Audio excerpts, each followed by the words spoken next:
Istri banyak mengeluh, penyebab rizki sulit, hidup miskin serba susah. Assalamualaikum warahmatullahi wabarakatuh. Bismillah walhamdulillah wassalatu wassalamu ala rasulillah Sayyidina wa maulana Muhammadin ibn Abdillah wa ala alihi wa sahbihi wa mawalah wa la hawla wa la quwwata illa billah amma ba'd. Saudaraku kaum muslimin wal muslimat rahimakumullah. Wabil khusus saudara-saudara kami para pecinta dan subscriber channel YouTube Al-Mu'alim Center dimanapun berada. Yang tidak lupa dan tidak bosan-bosannya senantiasa kami doakan. Semoga Allah Azza wa Jalla memberikan kesehatan sehat walafiat lahir dan batin. Semoga Allah Jalla Jalaluh memberikan rizki yang melimpah ruah, harta yang barokah, menjadikan anak-anaknya anak-anak yang soleh dan solihah, dzurriyyahnya dzurriyyah yang thayyibah, hidupnya sukses, bahagia dan selamat di dunia dan di akhirat. Amin amin Allahumma amin. Saudaraku kaum muslimin wal muslimat rahimakumullah, menanggapi pertanyaan tentang benarkah seorang istri yang banyak mengeluh penyebab rizki sulit, hidup miskin, susah dan menderita. Langsung saja kami Al-Fakir Mu'alim akan menjawab dan menjelaskannya. Memang benar, benar sekali. Seorang istri yang banyak mengeluh akan menyebabkan rizki sangat sulit. Rizkinya sulit, hartanya menjadi harta yang sempit, hidupnya serba susah, menderita, miskin, tidak punya harta. Mengapa? Karena istri itu diciptakan oleh Allah Azza wa Jalla sebagai penghuni rumah. Penghuni rumah itu adalah istri. Sedangkan suami, walaupun toh rumahnya itu misalnya nih, miliknya sang suami, tetapi suami itu diibaratkan sebagai tamu. Tamu mengapa sebagai tamu? Karena tugas mencari nafkah, tugas bekerja keluar rumah adalah seorang suami. Sedangkan tugas fitrah seorang istri wanita itu adalah menempati rumah, mengatur kehidupan di rumah tangga. Oleh sebab itulah apabila seorang istri banyak mengeluh, maka rizki itu sulit untuk masuk ke dalam rumah tersebut.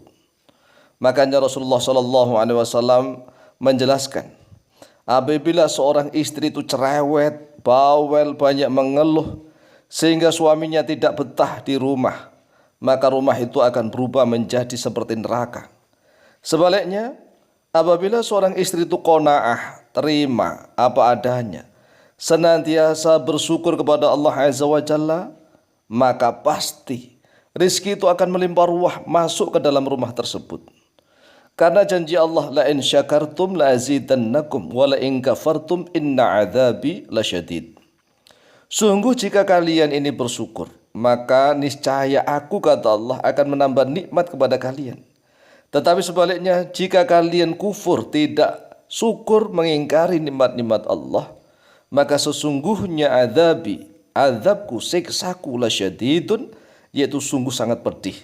Azab di sini bermakna bisa kehidupan menderita, rizkinya sulit, serba susah, usaha apapun serba gagal, tidak sukses.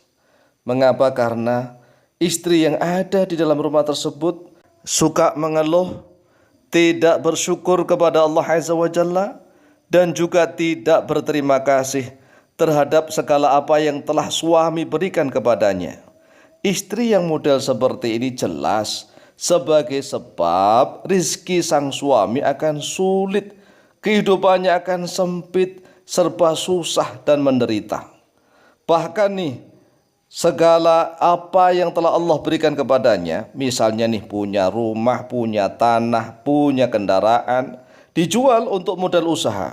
Tetapi usahanya bangkrut sehingga modalnya habis, tidak punya harta, semakin susah, semakin menderita, semakin miskin. Masya Allah, na'udzubillah thumma na'udzubillah.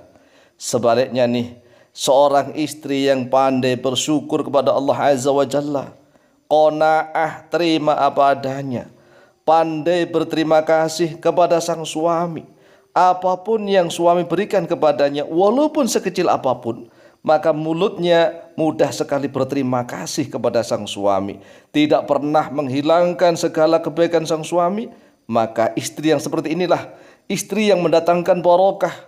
Segala pintu kenikmatan Allah akan dibukakan untuknya.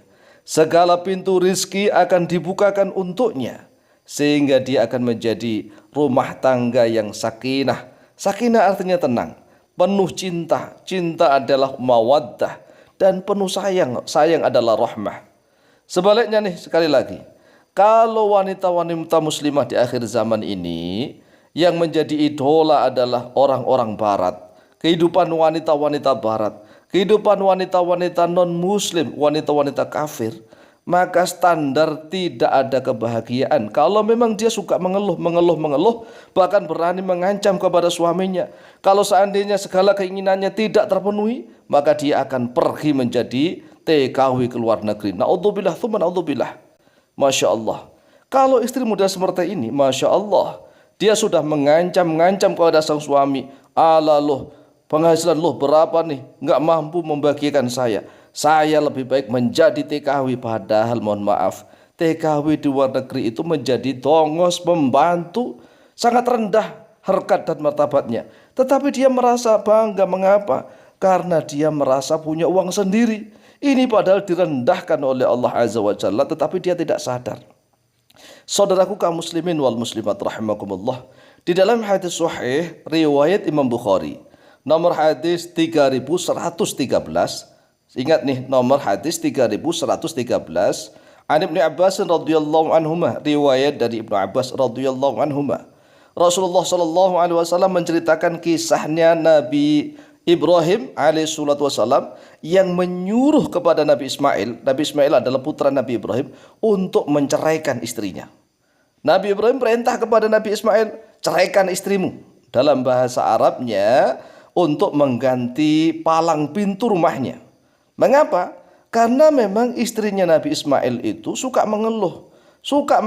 Ana fi jahdin wa syiddatin. Kami ini hidup dalam keadaan susah menderita. Mengeluh. Nabi Ibrahim mendengar menantunya suka mengeluh, maka Nabi Ibrahim menyuruh kepada Nabi Ismail, ceraikan istrimu. Ghayyir atabata babik. Ubah, ganti itu palang pintu rumahmu. Sehingga Nabi Ismail pun menceraikan istrinya. Kemudian Nabi Ismail menikah lagi dengan seorang wanita yang qanaah, yang pandai berterima kasih, pandai bersyukur kepada Allah Azza wa Jalla. Sehingga kehidupan Nabi Ismail luar biasa barokah. Segala pintu rizki datang dari mana saja.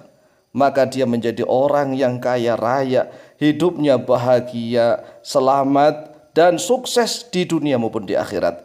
Inilah jawaban kami, semoga bisa difahami oleh siapapun. Lebih kurangnya mohon maaf. Akhirul kalam, wallahu muwaffiq ila aqwamit thoriq. Wassalamualaikum warahmatullahi wabarakatuh.